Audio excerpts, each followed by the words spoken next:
Friends नमस्कार, मैं नीलू जड़िया मेरे YouTube channel commerce study point पर आप सभी का बहुत बहुत स्वागत करती हूँ। तो फ्रेंड्स हम कंटिन्यू कर रहे हैं बीकॉम फर्स्ट ईयर के सब्जेक्ट प्रिंसिपल ऑफ मैनेजमेंट के साथ। फ्रेंड्स अभी तक हमने प्रबंध की विशेषताएं क्या होते हैं, प्रबंध के सिद्धांत, ये सारे चैप्टर कर रहे थे। फिर उसके बाद हमने करा था कोऑर्डिनेशन यानी कि समन्वय, और आज हम आज के पार्ट में कंटिन्यू कर रहे हैं नियोजन यानी कि प्लानिंग। ये फ्रेंड्स अगला टॉपिक है अपना इसका प्रिंसिपल ऑफ मैनेजमेंट का। फ्रेंड्स इसके पहले के भागों को देखने के लिए आप स्क्रीन पर आई बटन को प्रेस करें और फिर इसे कंटिन्यू करें। तो फ्रेंड्स हम स्टार्ट कर रहे हैं नियोजन। नियोजन यानी क्या? प्लानिंग। किसी कार्य को करने की योजना क्या कहलाता है? नियोजन कहलाता है। कि मैं इस कार्य को इस तरीके से करूंगा, इस वे में करूंगा, ये क्या कहलाता है आपका? नियोजन यानी कि प्लानिंग। तो ये तो एक जनरल मीनिंग हो गया इसका। अब इसका एक पर्टिकुलर इस विषय के संदर्भ में इसका क्या अर्थ लिया जाता है अपन उसकी बात करते हैं। नियोजन का अर्थ एवं परिभाषा। फ्रेंड्स यहाँ पे व्यवस्था लिख दिया है परिभाषा। नियोजन का अर्थ एवं परिभाषा है ये, कि आपका नियोजन क्या होता है और उसकी परिभाषा क्या है। इसको थोड़ा सा ठीक करते हैं, ये व्यवस्था नहीं है, यहाँ है परिभाषा। ओके, पेन लेते हैं अपन, राइट पेंसिल, बैक, ये आ जाएगा आपका, ये परिभाषा है फ्रेंड्स। ओके, ये है नियोजन का अर्थ एवं परिभाषा। तो क्या बोल रहे हैं, नियोजन एक ऐसी प्रक्रिया है जिसमें संस्था के उद्देश्यों के साथ साथ इन उद्देश्यों की प्राप्ति के लिए किए जाने वाले आवश्यक संसाधनों एवं क्रियाविधियों को निर्धारित किया जाता है। देखो फ्रेंड्स, मैंने आपको बताया कि नियोजन का एक जनरल मीनिंग क्या होता है? किसी कार्य को करने की योजना बनाना, यानी कि मैं इस कार्य को इस तरीके से करूंगा, इसकी जो प्लानिंग होती है, योजना होती है, वो क्या कहलाता है? नियोजन कहलाता है। और इस शब्द नियोजन का अपन कब यूज करते हैं? प्रबंध के संदर्भ में, है ना। प्रबंध के संदर्भ में जब कोई योजना बनाई जाती है तो उसे क्या कहते हैं? नियोजन कहते हैं। तो क्या है, नियोजन एक ऐसी प्रक्रिया है जिसमें संस्था के उद्देश्यों के साथ साथ उद्देश्यों की प्राप्ति के लिए किए जाने वाले कार्यों को किस तरह से यूज करेंगे, उद्देश्य कैसे प्राप्त होंगे, उद्देश्यों को पूरा करने के लिए क्या क्या कार्य किए जाएंगे, इस सब की योजना बनाना क्या कहलाता है? नियोजन कहलाता है। तो फ्रेंड्स अब देखते हैं कि नियोजन की क्या विशेषताएं हैं, क्या प्रकृति है। तो फ्रेंड्स पहले जो इसकी विशेषता है वह है प्राथमिक कार्य। प्राथमिक कार्य यानी कि आपको किसी कार्य को करने से पहले क्या करनी पड़ेगी? प्लानिंग करनी पड़ेगी, नियोजन करना पड़ेगा। तो ये क्या है आपका? प्राथमिक कार्य, यानी कि सबसे पहले किया जाने वाला कार्य। फिर उसके बाद है ये सर्वव्यापी कार्य। सर्वव्यापी कार्य से आशय यहाँ पे ये है कि ये हर स्तर पर होगा, हर जगह होगा, क्योंकि प्लानिंग तो देखो हर जगह होगी ना। ये काम को इस तरह से करना है, इस समय में पूरा हो जाना चाहिए, इस लेवल तक हो जाना चाहिए, इतने रुपए खर्च होने चाहिए, इसका ये अधिकार है, ये दायित्व है, ये सब कुछ क्या है? सर्वव्यापी, यानी कि हर जगह होने वाला कार्य है ये। फिर है उद्देश्यपूर्ण। अब देखो, योजना किसी कार्य उद्देश्य परक होती है कि मुझे ये कार्य करना है, नहीं करना है तो किस तरीके से करना है, तो ये क्या होता है? उद्देश्य पूर्ण होता है। फिर उसके बाद है परस्पर आश्रित कार्य। अब देखो, नियोजन जो है ना, सबसे पहले इसका जो पहला भाग हमने पढ़ा था समन्वय। समन्वय यानी कि क्या? एक उद्देश्यों में समरूपता लाने के लिए मानवीय प्रयासों में क्या लाना? समरूपता लाना। समन्वय का उद्देश्य होता है मानवीय प्रयासों में समरूपता लाना। किस लिए? संस्था के उद्देश्यों को प्राप्त करने के लिए, ठीक है ना। तो अब जब अपने समन्वय हो गया, समन्वय का कार्य जब हो जाता है तो आप अच्छे से क्या कर सकते हो? नियोजन कर सकते हो, प्लानिंग कर सकते हो, क्योंकि दो लोग किसी एक ही उद्देश्य को प्राप्त करने के लिए क्या कर रहे हैं? एक ग्रुप होकर कार्य करते हैं। तो ये आपस में क्या है? परस्पर आश्रित कार्य है, दूसरों से जुड़ा हुआ है। कि आपका समन्वय अच्छा हो, नियोजन अच्छा हो, संगठन अच्छा हो, नियंत्रण अच्छा हो, निर्देशित, तो ये सब क्या है? आपस में आश्रित कार्य है। फिर इसके बाद ये एक प्रक्रिया है। प्रक्रिया यानी कि क्या? आपको किस कार्य को किस तरीके से करना है उसको बताती है। तो ये क्या है? एक प्रोसेस है, प्रक्रिया है। फिर है सतत प्रक्रिया। सतत यानी कि लगातार चलने वाली, है ना। हर, जैसे बोलते ना कि प्रबंध के हर स्तर पर क्या होना चाहिए? समन्वय होना चाहिए। उसी तरह से हर फेज पे, हर स्टेज पे क्या होती? प्लानिंग होती। तो ये क्या है?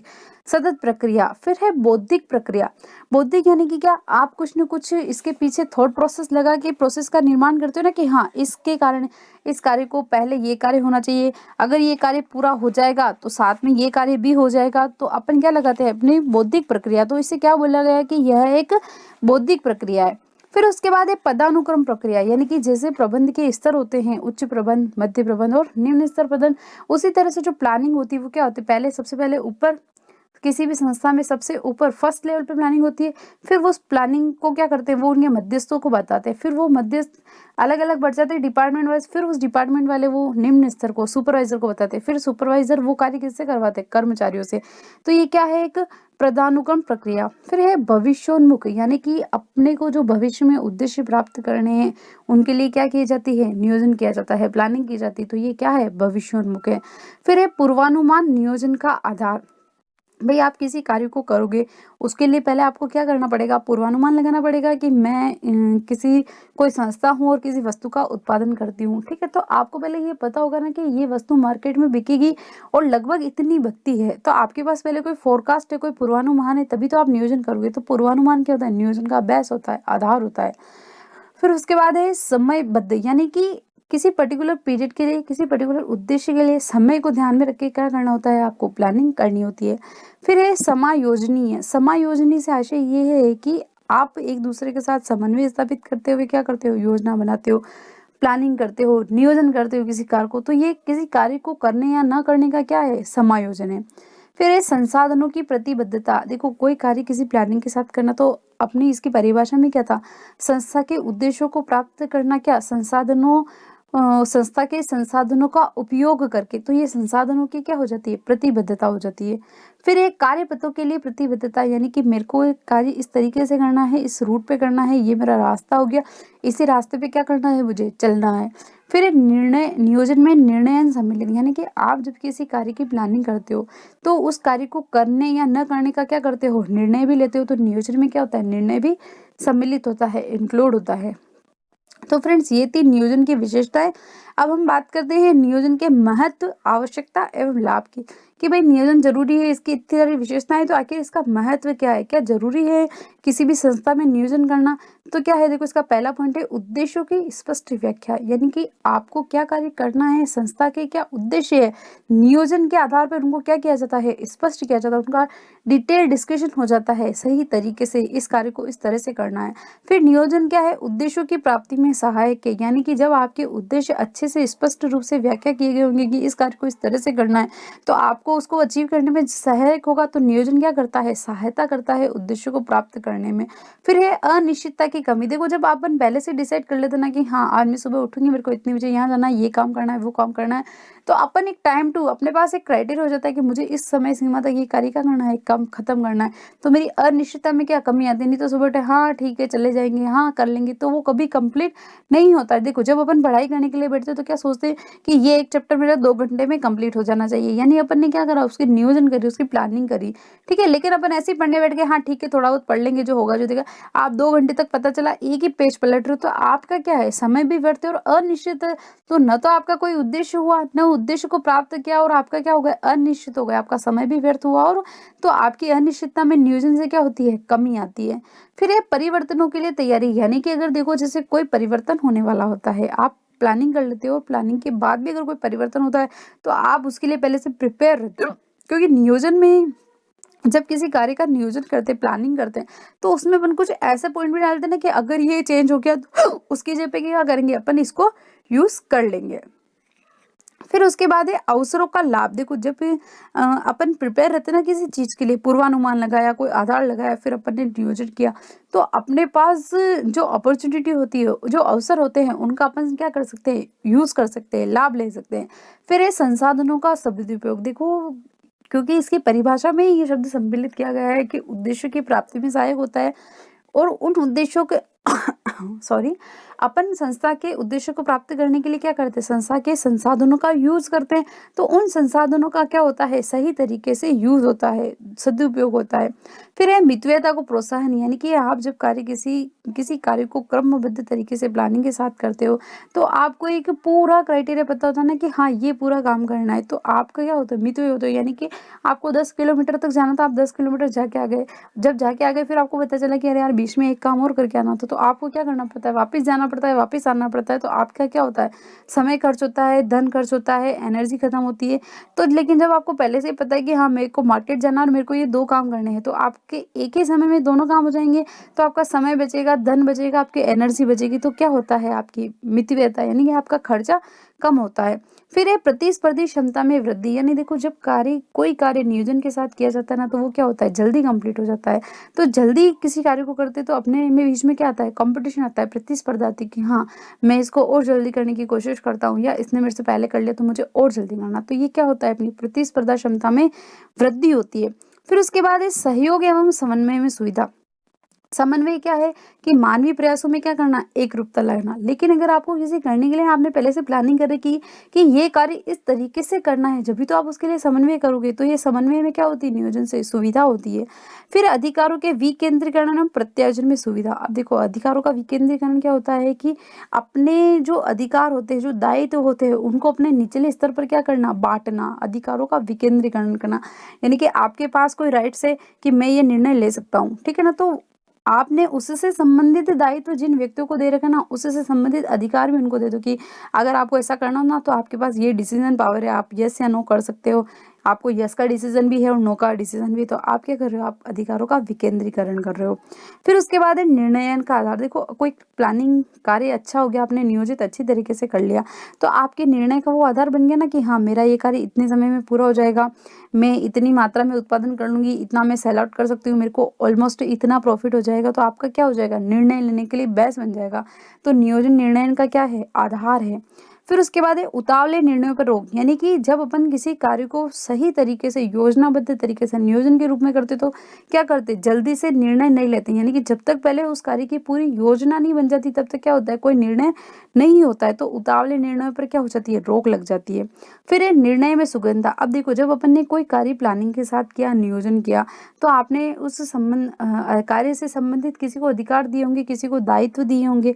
दायित्व दिएंगे तो आपको कंट्रोल करना भी क्या आसान है। आपने अगर किसी व्यक्ति ने कोई कार्य नहीं किया या कोई कार्य आपका नहीं हुआ, तो आप पहले पकड़ोगे कि मैंने ये कार्य किसे करने के लिए दिया था, आप डायरेक्ट उसी पर्सन को जाके पकड़ोगे। तो आपकी कंट्रोलिंग पावर क्या हो जाएगी, अच्छी हो जाएगी।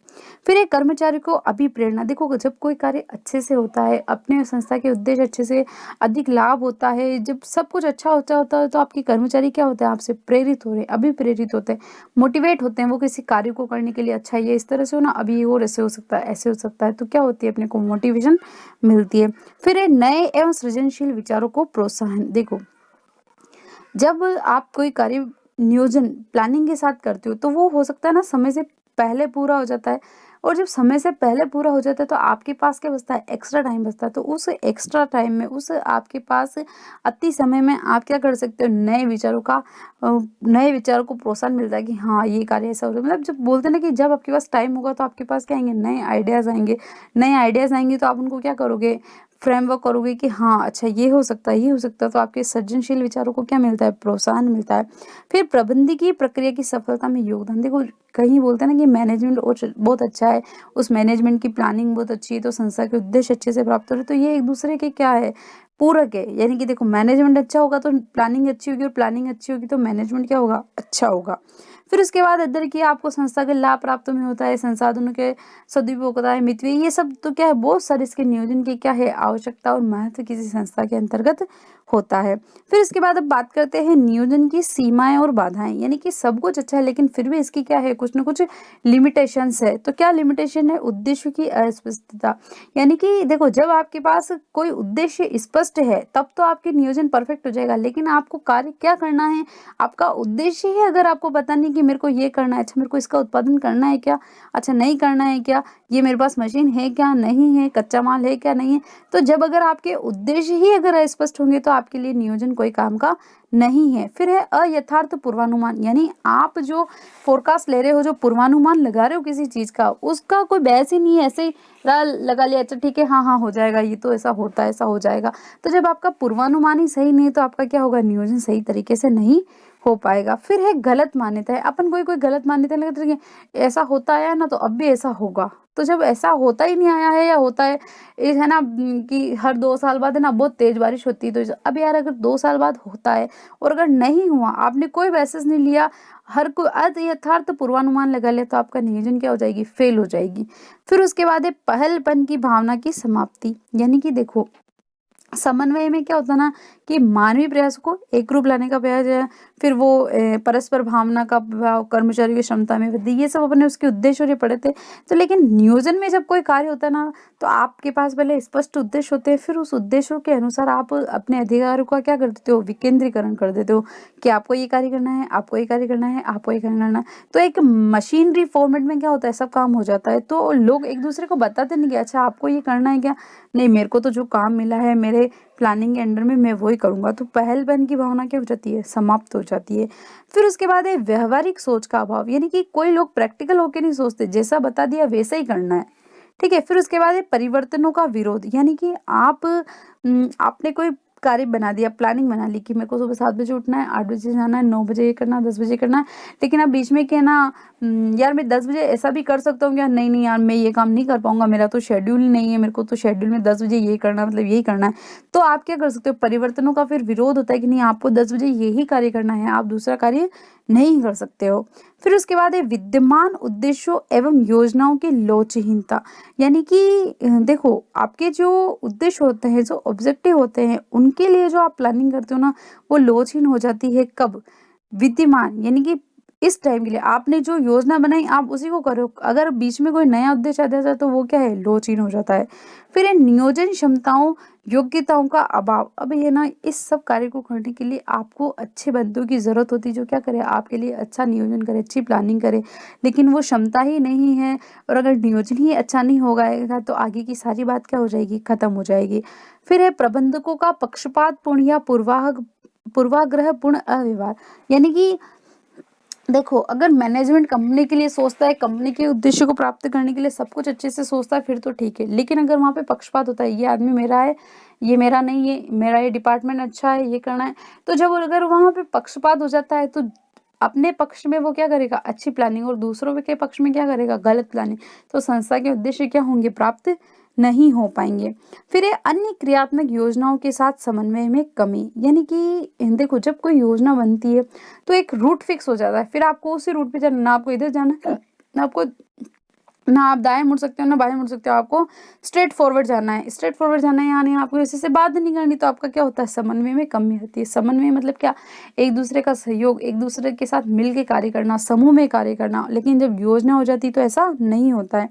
फिर है प्रबंधकों का आपसी संघर्ष, यानी कि देखो मैनेजमेंट लेवल पे भी कोई एक पर्सन तो होता नहीं, ऑब्वियसली ज्यादा होते, पूरा ग्रुप होता है, पूरा प्रबंधक होता है। तो जब एक प्रबंधक दूसरे प्रबंधक की बात नहीं समझ पाता है तो उन लोगों में आपस में क्या होता है, संघर्ष हो जाता है कि एक कहता है नहीं मेरी प्लानिंग सही है, मेरा नियोजन सही है, दूसरा कहता है नहीं मेरा सही है। तो क्या जब एक मत नहीं हो पाते हैं तो ये नियोजन की प्रक्रिया क्या हो जाती है, फेल हो जाती है। फिर है मनोवैज्ञानिक बाधाएं, यानी कि क्या साइकोलॉजिकल कुछ फैक्ट्स होते हैं, वो अपने को क्या करते हैं, लिमिटेशन डाल देते हैं इस कार्य को करने के लिए। फिर खर्चीला, यानी नियोजन से आपकी क्या होती है, कॉस्ट ज्यादा आती है, आपको इसके लिए अलग से पैसा क्या करना पड़ता है, व्यस्त करना पड़ता है। फिर अपर्याप्त साधन, यानी कि आप नियोजन करके हर कार्य को इस तरह से अलग अलग कर पाओ, इसके पास अगर आपके पास इतने संसाधन ही उपलब्ध नहीं है तो आप एक कार्य नहीं कर पाओगे। फिर है विनिवेश ढांचा, विनिवेश यानी कि आपकी संस्था का जो विनिवेश ढांचा है, जो इन्वेस्टमेंट, जो पैसा है आपका ढांचा, वो इसको क्या करता है, बहुत एक सीमा के अंदर बांध देता है। फिर है कार्यों में विलंब, देखो अब नियोजन के अंतर्गत सारा काम क्या होगा, बिल्कुल बिल्कुल तरीके से प्रक्रियाबद्ध होगा। तो जब एक काम पूरा नहीं होगा तब तक दूसरा शुरू नहीं हो सकता। जब अगर किसी एक कार्य में कोई रुकावट आ गई तो आपका पूरा कार्य क्या हो जाएगा, विलंब में हो जाएगा। फिर एक क्रियान्वयन में कठिनाई, यानी कि इस नियोजन की प्लानिंग को क्रियान्वित करना बहुत ही मुश्किल काम है, तो बहुत कठिन होता है। फिर है तीव्र एवं अचानक परिवर्तन, यानी देखो अगर कोई ऐसी नेचुरल कैलेमिटी हो जाए, कोई भूकंप आ गई, बाढ़ आ गई, कोई अचानक से अगर कोई आपातकालीन परिवर्तन हो गया या आपातकालीन दशाएं जब आ जाती है तो अपनी नियोजन क्या हो जाता है, फेल हो जाता है। जैसे प्रेजेंट सिचुएशन थी अपनी कोरोना की, अब कोरोना में ना एग्जाम हुए ना कुछ हुआ, सब कुछ बंद हो गया, सब कुछ बंद हो गया। तो ये क्या हो गया, अपने अचानक परिवर्तन और आपातकालीन दशाएं, जहाँ पे अपने अच्छी अच्छी प्लानिंग, अच्छा नियोजन क्या हो गया, फेल हो गया। फिर ये बाह्य वातावरण की शक्तियाँ, ये वही आपातकालीन दशाएं आ जाए कि बहुत तेज बारिश आ गई, बहुत बाढ़ आ गई, या कोई नेचुरल कैलेमिटी आ गई, तो आप क्या कर सकते हो, कुछ भी नहीं कर पाओगे, आपकी ऐसे ही हो जाएगी। फिर ये सुरक्षा की मिथ्या धारणा, अब देखो ये चारों पॉइंट आपस में जुड़े हुए हैं कि अब तेज बाढ़ आ गई है, आपकी पूरी फैक्ट्री पानी में डूब गई है और आपके बहुत अच्छे सुरक्षा के बंदोबस्त कर रखे थे, क्या वो काम के हैं क्या? क्या वो नियोजन आपके कार्य का है क्या? नहीं है। तो क्या है, ये एक मिथ्या की अवधारणा है। फ्रेंड्स, उसके बाद है अपना है प्रभावी नियोजन के आवश्यक तत्व, यानी कि जब आप कोई प्रभावी नियोजन करते हो तो उसके लिए क्या क्या आपको होना कंपलसरी है, आपके क्या आधार है, क्या मापदंड है। तो देखो क्या है, सबसे पहले स्पष्ट निर्धारित उद्देश्य, यानी उद्देश्य होगा जब भी आप क्या करोगे, प्लानिंग करोगे। फिर उसके बाद क्या है, नियोजन सरल होना चाहिए, यानी कि आपकी बात दूसरे व्यक्ति को क्या हो जाए, आराम से समझ आ जाए, या आप अपनी बात दूसरे को क्या कर सको, अच्छे से समझा सको। तो ये क्या होना चाहिए, सरल होना चाहिए। फिर ये विस्तृत, विस्तृत यानी कि हर कर्मचारी, हर प्रबंधक के पास ये फैला होना चाहिए। फिर लोचशील होना चाहिए समय के अनुसार।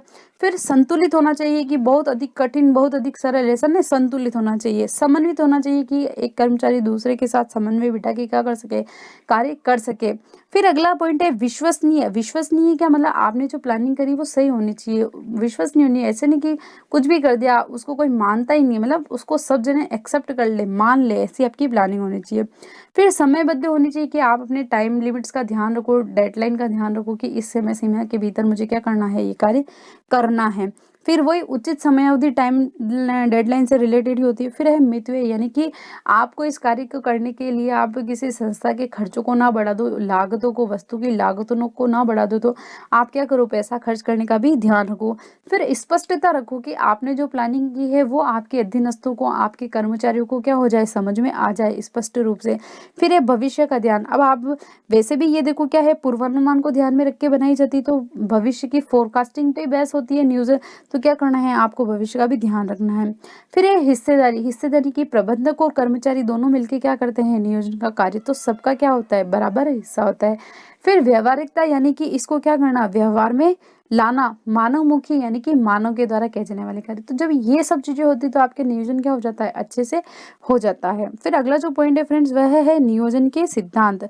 अब देखो, नियोजन के सिद्धांत में क्या है, पहला उद्देश्यों का सिद्धांत, यानी कि आपके पास कोई उद्देश्य, जब भी आप नियोजन कर पाओगे और उन उद्देश्यों की क्या कर पाओगे, प्राप्ति कर पाओगे। तो फ्रेंड्स देखो, ये पहला और दूसरा जो सिद्धांत है वो आपस में मिलते जुलते हैं, कि पहला तो क्या है, उद्देश्य होंगे तो आपका नियोजन बन जाएगा, और उद्देश्य की प्राप्ति में योगदान, यानी कि जब अच्छा नियोजन होगा तो आपके उद्देश्य प्राप्ति में क्या हो जाएगा, योगदान हो जाएगा। फिर है प्राथमिकता का सिद्धांत, क्योंकि नियोजन का कार्य, किसी भी कार्य को करने से पहले सबसे पहले किया जाता है, तो ये क्या है, प्राथमिक कार्य, तो इसका सिद्धांत भी कौन सा है, प्राथमिकता का है। फिर है नियोजन की मान्यताओं का सिद्धांत, यानी कि ये अपनी प्रेजेंट सिचुएशन में नहीं, अपने को फोरकास्टिंग करके मान्यता पड़ता है, कि हाँ ऐसा होगा तो ये होगा। तो किस पे आधारित है, मान्यताओं पे आधारित है। फिर है सही पूर्वानुमान का सिद्धांत। देखो, अपन किसी चीज की पहले पूर्वानुमान लगाते हैं, भविष्य की तरफ सोचते हैं, अपने पिछले हिसाब से वर्तमान की परिस्थिति को ध्यान में रख के, तो ये क्या है, पूर्वानुमान का सिद्धांत है। फिर है सर्वव्यापकता। फ्रेंड्स, इसकी जो विशेषताएं थी ना, उसी से संबंधित ये क्या है, सिद्धांत बनाए गए हैं। सर्वव्यापकता, यानी कि हर स्तर पर ये क्या होता है, उपलब्ध होता है। फिर एक कार्यकुशलता का सिद्धांत, यानी कि जब आपकी प्लानिंग अच्छी होगी तो आपकी कार्यकुशलता में क्या होगी, वृद्धि होगी, कर्मचारियों की कार्यकुशलता में वृद्धि होगी। तो ये क्या है, कार्यकुशलता का सिद्धांत है। फिर है लोचशीलता का सिद्धांत, यानी कि आपको समय के अनुसार अगर कोई परिस्थितियां बदलती है तो उसमें क्या पढ़ना पड़ेगा, नियोजन में परिवर्तन, तो लोचशीलता का सिद्धांत। फिर परिवर्तन का सिद्धांत और लोचशीलता का सिद्धांत लगभग मिलता हुआ है, कि किसी ऐसी परिस्थितियां आ जाए जब आपको नियोजन में क्या करना पड़े, परिवर्तन करना पड़े, तो उसका सिद्धांत। फिर प्रतिबद्धता, यानी कि उस कार्य को करने के लिए कंटिन्यू बने रहने का सिद्धांत। फिर है सीमाकारी घटकों का सिद्धांत, यानी कि आपके पास जो चीज लिमिट में उपलब्ध है, कि जैसे आपके पास क्या है, जो आपको संसाधन मिलते हैं, जैसे आपको मशीन घंटे मिले तो लिमिट है, कि हाँ इतने मशीन घंटे अवेलेबल है, या इतने श्रमिक मजदूर है। तो जो सीमाकारी घटक है उनको क्या रखा जाता है, ध्यान में रखा जाता है, तो उनका सिद्धांत। फिर नीति निर्धारण, यानी कि उद्देश्यों की प्राप्ति के लिए समस्याओं का विश्लेषण करके जो नीतियां बनाई जाती है वो किस पे आधारित होती है, प्लानिंग पे, नियोजन पे आधारित होती है। फिर वही समय का सिद्धांत जो पहले था, कि आपको डेडलाइन ध्यान में रखे, कि इस समय सीमा तक मुझे ये कार्य करना है, या इस समय में रहकर करना है, तो क्या है, उसका सिद्धांत है। फिर विकल्पों का सिद्धांत, यानी कि जब आपके पास एक या एक से अधिक चॉइस उपलब्ध हो, कि मैं इस रास्ते से भी जा सकता हूँ, इस रास्ते पे से भी जा सकता हूँ, इस तरीके से इस कार्य को कर सकता हूँ, या इस तरीके से भी कर सकता हूँ, तो आपके पास क्या हो जाती है, जब चॉइस अवेलेबल हो जाती है, तो ये होता है विकल्पों का सिद्धांत। फिर है प्रतिस्पर्धात्मक व्यूह रचना का सिद्धांत, यानी कि देखो, जब नियोजन होता है तो लोग समन्वय होकर अपने ही आप में व्यवहारिक रूप से कार्य करते हैं, व्यवहारिकता में कमी आती है तो एक दूसरे के बीच में क्या होता है, कंपटीशन बढ़ता है। तो ये क्या है, प्रतिस्पर्धा का सिद्धांत। फिर है सहभागिता का सिद्धांत, यानी कि आपको एक के साथ दूसरे के साथ मिलकर कार्य करना होता है। यानी देखो, नियोजन एक प्रक्रिया पूरी होगी तो दूसरी शुरू होगी, तो पहली प्रक्रिया और दूसरी प्रक्रिया के बीच में क्या होनी चाहिए, सहभागिता। तो ये सिद्धांत क्या हो जाता है, सहभागिता का सिद्धांत। तो फ्रेंड्स, ये कुछ बेसिक बातें थी नियोजन के लिए जो अपन ने कंप्लीट करी कि नियोजन की परिभाषा क्या होती है, क्या इसकी विशेषताएं हैं, क्या इसका महत्व है, क्या इसके तत्व है और क्या इसके कुछ सिद्धांत हैं। फ्रेंड्स, ये तो आधा ही चैप्टर हुआ है, आधा चैप्टर अपन इसके नेक्स्ट पार्ट में कंप्लीट करेंगे। तो फ्रेंड्स, आपको मेरा ये वीडियो कैसा लगा? यदि आप मेरे इस वीडियो को पसंद करते हैं तो प्लीज़ इसे लाइक करें, सब्सक्राइब करें और अपने फ्रेंड्स के साथ शेयर ज़रूर करें। मिलते हैं आने वाले भागों में, तब तक के लिए bye bye friends, thank you.